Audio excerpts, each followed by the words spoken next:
కొండ ప్రాంతంలో నివాసం ఉంటున్న ఒక మంచి వ్యక్తికి ఒక గ్రద్ద గుడ్డు దొరికింది. మంచి వ్యక్తి కాబట్టి దాని గూడు కోసం వెతికాడు.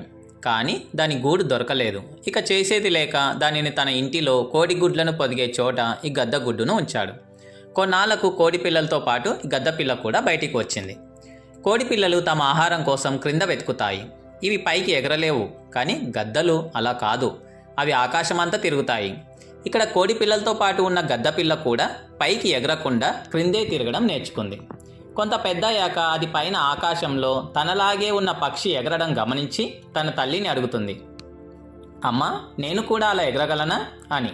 దానికి ఆ కోడి తల్లి, మనం కోళ్ళము, మనం అంత పైకి ఎగరలేము, కొంత ఎత్తు వరకు మాత్రమే ఎగరగలం, కాబట్టి అలాంటి ఆలోచనలు మానుకో అని గ్రద్ద పిల్లకు హితబోధ చేసింది.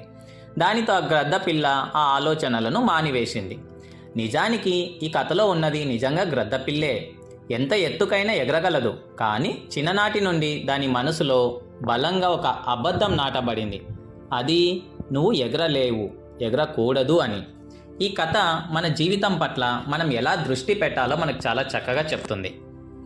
మనం కూడా కొన్నిసార్లు మన శక్తులను, సామర్థ్యాలను గుర్తించకుండా పరిమిత ఆలోచనలతోనే కాలం గడుపుతూ ఉంటాం. చుట్టూ ఉన్న పరిస్థితులు, మనల్ని ఒత్తిడి చేసే సమాజం మన ఆలోచనలను పరిమితం చేసి మనను నిరాశలో పడేస్తాయి. మనిషి ఒక అద్భుతమైన శక్తి సమాహారంగా పుట్టాడు. మనకు కావలసిన స్థైర్యం, సామర్థ్యం మనలోనే ఉంది. కావాల్సిందల్లా మనంతటా మనమే ఆ శక్తిని గుర్తించడం. ప్రతి మనిషి తనను తాను విశ్లేషించుకోవడం, తనలో ఉన్న అసమాన శక్తిని గుర్తించడం అనివార్యం. మనకున్న అపారమైన సామర్థ్యాలను నమ్మి మనం ముందుకు సాగాలి. మన దారి ఎంత గమ్మత్తైనదైనా, ఎన్ని అడ్డంకులు ఎదురైనప్పటికీ మన ఆశయాలను సాకారం చేసుకునే శక్తి మనలో ఉంది. మనం కూడా ఆ కోడిపిల్లలాగా గ్రద్దగా పుట్టిన కోడిపిల్లలా జీవించాల్సిన అవసరం లేదు. మన ఆశయాలను ఎగరాలన్న ఆశతో, నమ్మకంతో ముందుకు సాగితే అనుకోని అవకాశాలు మన ఎదురుగా కనిపిస్తాయి.